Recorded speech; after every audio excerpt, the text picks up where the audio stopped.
Good morning, all of you.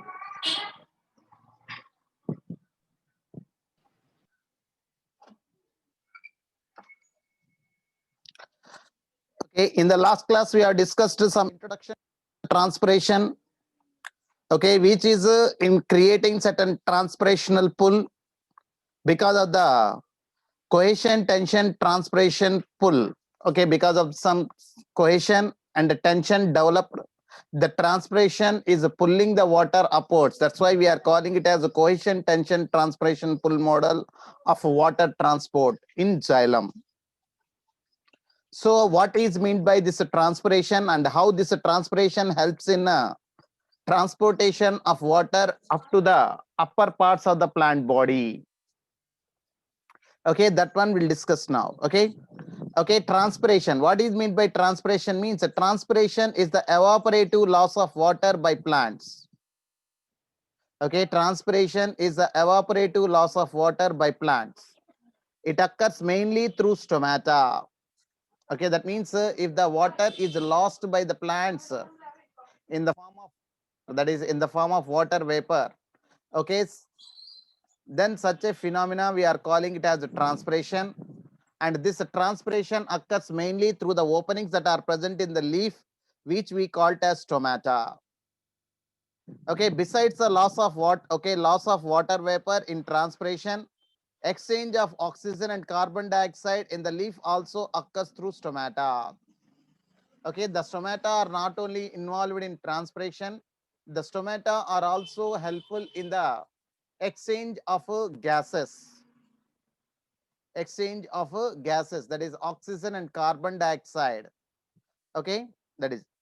And next, when you observe the stomata, normally stomata are open in the daytime and closed during the night. Okay, when you observe the stomata are usually opened during daytime because to facilitate exchange of gases for photosynthesis. That's why usually the stomata are open during daytime and they are closed during night time, because during night time the light is not available, so no photosynthesis occurs, so there is no need for the exchange of gases. That's why usually the stomata are closed during a night time. Okay, there is a how the opening and the closing of the stomata occurs means not okay. The immediate cause of the opening or closing of the stomata is the change in the turgidity of the guard cells. Already, while we are studying about the anatomy of a flowering plants, okay, we discussed about the stomata. Okay, stomata means the opening, and the stomatal opening is covered by a pair of bean shaped or kidney shaped cells called guard cells, and these guard cells are surrounded by subsidiary cells. Okay, all these structures together we are calling it as stomatal apparatus. So okay, when you observe the stomata, okay, the stomatal opening and closing mainly occurs due to the change in the turgidity of the guard cells. Okay, when the guard cells are turgid, they maintain the bean shaped or kidney shaped and leave a small space between these two guard cells, which we are calling it as stoma. Okay, when the okay at the time of closing, okay, the guard cells will lose their turgidity. Okay, the guard cells will lose their turgidity. Okay, the guard cells will lose their turgidity. They becomes flat, and the space that is present between the two guard cells is lost, and we say that the stomata or the stoma is closed. Plural okay, plural is stomata, singular is stoma, and stoma is closed, we say. So that is the immediate cause of the opening or closing of the stomata is a change in the turgidity of the guard cells. Okay, the inner wall of the each guard cell towards the pore or stomatal aperture is thick and elastic. Okay, when you observe the guard cells, okay, the surface towards the stoma or stomata. Okay, there is the inner wall of the each guard cells that is towards the stomatal aperture is a thick and elastic. Rigidity increases within the two guard cells flanking each stomatal aperture or pore. The thin outer walls bulge out and force the inner walls into a crescent shape. That is, the overall guard cells will appear as bean shaped or then, and the region where the stomatal pore is present, at that point it attains the crescent shape, that is half moon shaped. So the stoma, okay, the opening of the stoma is also aided due to the orientation of the microfibrils in the cell walls of the guard cells. Okay, and we'll also observe there is a change in the orientation of microfibrils in the cell walls of the guard cells. And cellulose microfibrils are oriented radially rather than longitudinally, making it easier for the stoma to open. Okay, that means they are arranged in a circular manner rather than the longitudinal manner, vertical manner, so that they can easily facilitate the opening and closing of the stoma. When the guard cells lose turgor due to water loss or water stress, that means whenever the plant is subjected to water stress, that means when the water is not available in sufficient during mid-afternoon, we can say the mid-afternoon, or when the wind is blowing heavily, or when the humidity is very low in the atmosphere and the water availability in the soil is very less.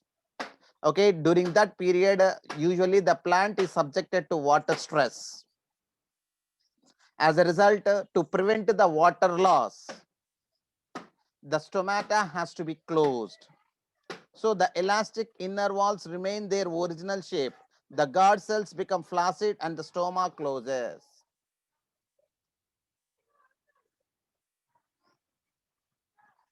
Okay.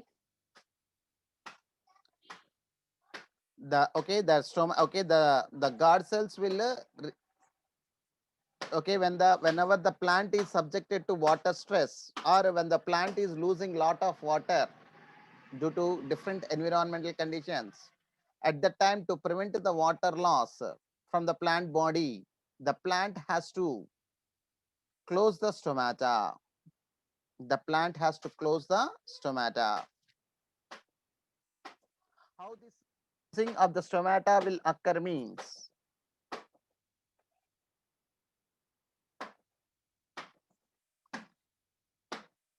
it occurs due to the change in the shape of the guard cells. Okay, because of the arrangement of microfibrils in the cellulose cell wall of these guard cells, which are arranged radially, will helps in maintaining the shape of the guard cells depending upon the condition. So when the plant is subjected to water stress, the guard cells will lose water. As a result, the guard cells will attain its original shape, okay, causing the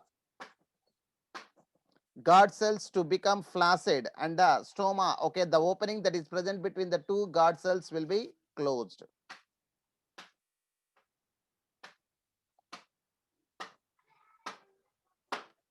Okay.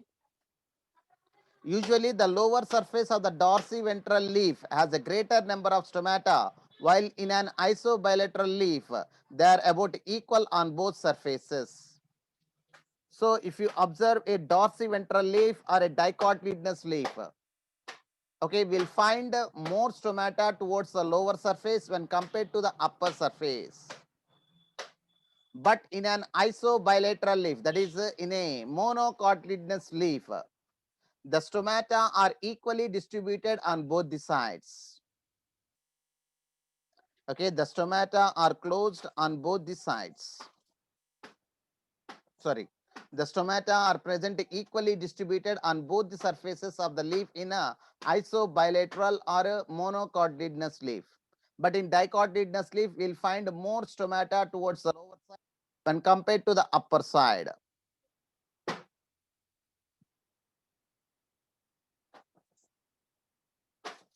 Okay, you can see here. Okay, these are the bean shaped or kidney shaped guard cells. In between, we are observing some aperture called stomatal aperture. This is the stomatal aperture, and the guard cells are surrounded by the subsidiary cells. And next, okay, when you observe here, we can observe the radially arranged microfibrils in the cellulose cell wall. Okay, which helps in maintaining the shape of the guard cells. Okay, that is whenever the plant is subjected to stress, water stress conditions, what happens? The guard cells will lose water to the subsidiary cells. That means the subsidiary cells will absorb water from the guard cells. As a result, the guard cells will lose the shape and comes to its original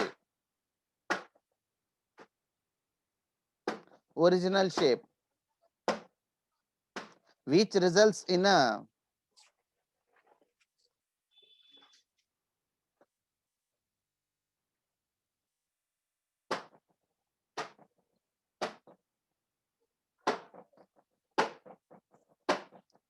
closing of stomata. Okay, and next, when you observe the transpiration,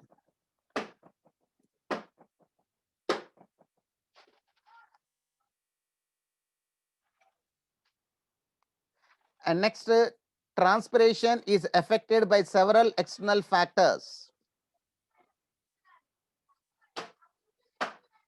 Temperature, light, wind, speed.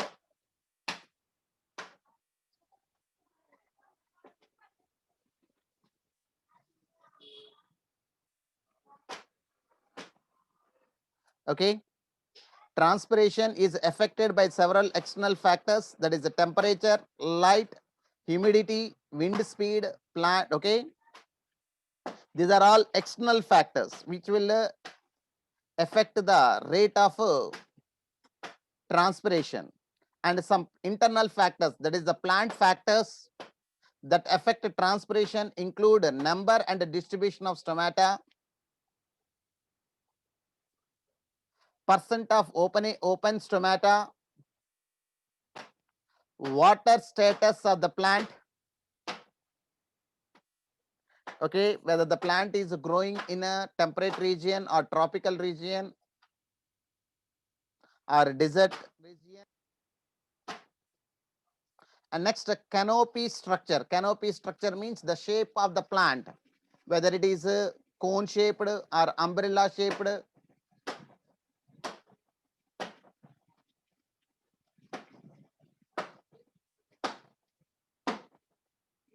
Okay, like that, depending upon that, also the rate of transpiration will be depending. So that is okay. So the external factors like temperature, light, humidity, wind speed. If the temperature is more, when the light is bright, when the humidity is low, when the wind speed is heavy, in all these conditions, the stomata are usually closed. When the temperature is high, light is bright, humidity is very low in the atmosphere, and next, when the wind speed is heavy. Okay, in all these conditions, the stomata remains closed.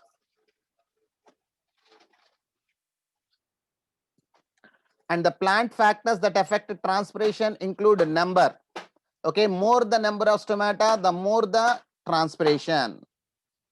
And the distribution of the stomata. If the stomata are present more on the upper surface, the rate of transpiration will be more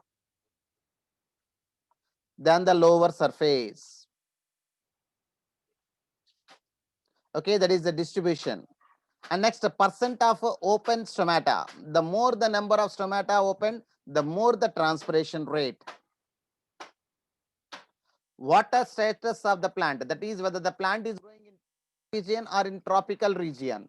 In the temperate region plants, okay, the rate of transpiration is high. In tropical region plants, the rate of transpiration will be low, because in tropical regions, water is a limiting factor.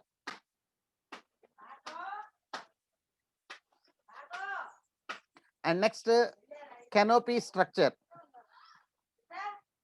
Canopy structure, that is the plants, okay, the shape of the plant, whether it is a conical shaped or umbrella shaped.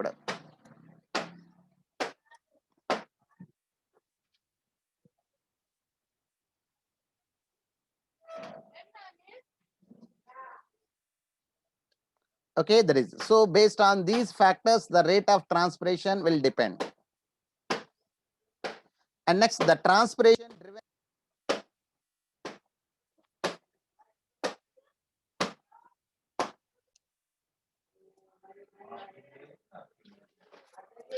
And next, coming to the transpiration, how the transpiration is taking place.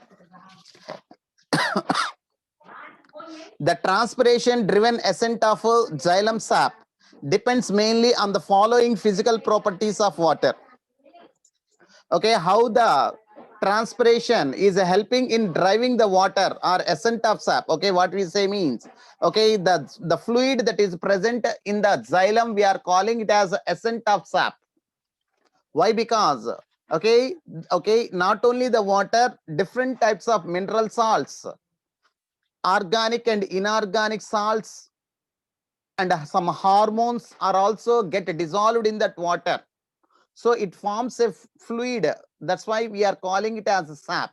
And it is present as a continuous layer starting from the roots up to the tip of the plant. That's why it is called as the ascent of sap. So that is so the transpiration driven ascent of xylem sap depends mainly on the following physical properties of water. So how this transpiration is okay, causing the transportation of water from the roots of the xylem to the upper parts of the plant means it is because of three physical properties which is helping this water to maintain as a continuous column. To maintain as a continuous column. So what are those three physical properties means? The first one is a cohesion. Okay, cohesion. Cohesion means a cohesive force. Okay, it represents the cohesive force. Okay, the mutual attraction between water molecules. Okay, that means, okay, the force of attraction between the similar molecules. Okay, the force of attraction between the similar molecules. Okay, we are calling it as the cohesion or cohesive force. So the force of the mutual attraction between the water molecules in the xylem, we are calling it as a cohesion. Okay, we are calling it as a cohesion. And the second property is adhesion, that is adhesive force. Okay, the force of attraction between the different molecules, the force of attraction between two different molecules, we call it as adhesive force, or simply we call it as adhesion. Okay, between which molecules the force of attraction is present means, here the attraction of water molecules to polar surfaces, okay, such as the surface of tracheiry elements, as the water is getting transported through the tracheids that are present in the xylem from the lower end to the upper end. which are forming the tracheids. The tracheids are forming as a continuous cell layers, okay, in transportation of water from the roots to the upper parts of the plant body. So the walls of the tracheids, okay, the walls of the tracheids, okay, the force of attraction between the walls of tracheids and the water molecules, okay, is nothing but called as the adhesive force, because these are two different molecules. Water is one molecule and the cell wall is of tracheid is made up of okay, some other substance. Okay, the polar molecules that are present in the tracheid element, okay, will helps in a attachment of this water molecule with that of or some force of attraction will be developed between the polar molecules that are present in the tracheid cell wall and the water molecule, and that is called as the adhesion or adhesive force. And the second, okay, and the third one is surface tension.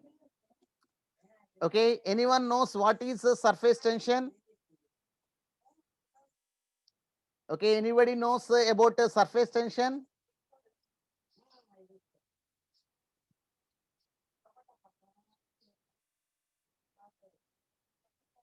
Okay,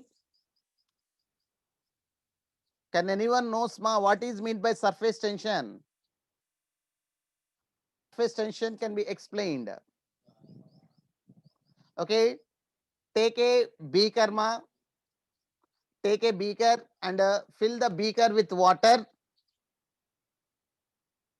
and now what you do means take a small glass tube in which both the ends are opened. Take a glass tube in which both the ends are opened. In which both the ends are opened.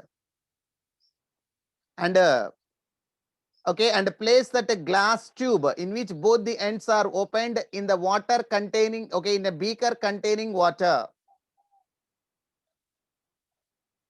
Okay, now what you will observe means, okay, we can observe the water entering into the glass tube, and slowly the water level in the glass tube is rising, and after some time we can observe there is okay, when you observe the water level that is present in the glass tube, the water level in the glass tube will be at a higher level than the water level that is present in the beaker. Okay, in the glass tube we'll find the water level at a higher level when compared with the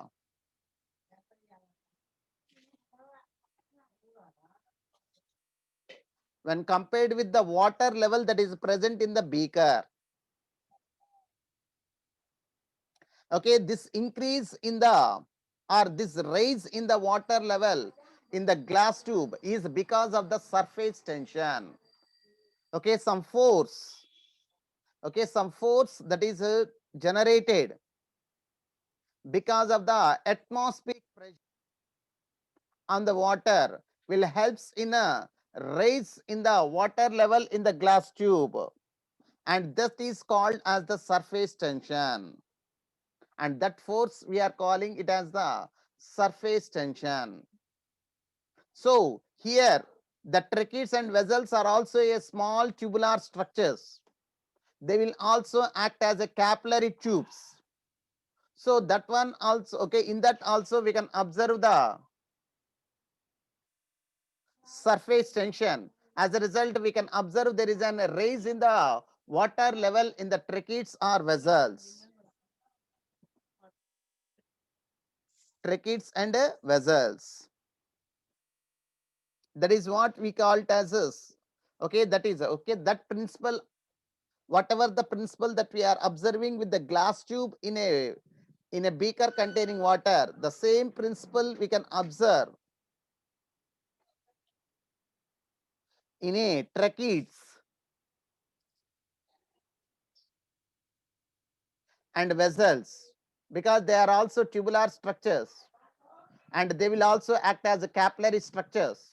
And they also, we can observe the surface tension, and they can okay, we can observe there is an increase in the rise of water level. Okay, that is what we can, okay, that is the surface tension we can observe. So water molecules are attracted to each other in the liquid phase more than to water in the gas phase.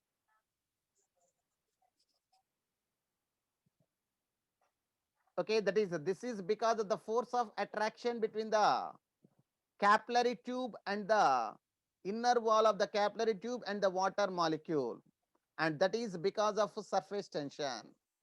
In the same manner, the tracheids and vessels, the inner surface of the tracheids and vessels are also having more force of attraction to the water molecules. That's why the raise in the water level occurs. That is because of the surface tension. So these are the three main physical properties. That is a cohesion, that is cohesive force; adhesion, that is adhesive force; and the third one, that is surface tension. These are the three physical properties which is playing very important role in the transpiration, okay, in pulling the water upwards. Okay, and that one we'll discuss in detail in the next class. How actually the transpiration is helping in pulling the water upwards.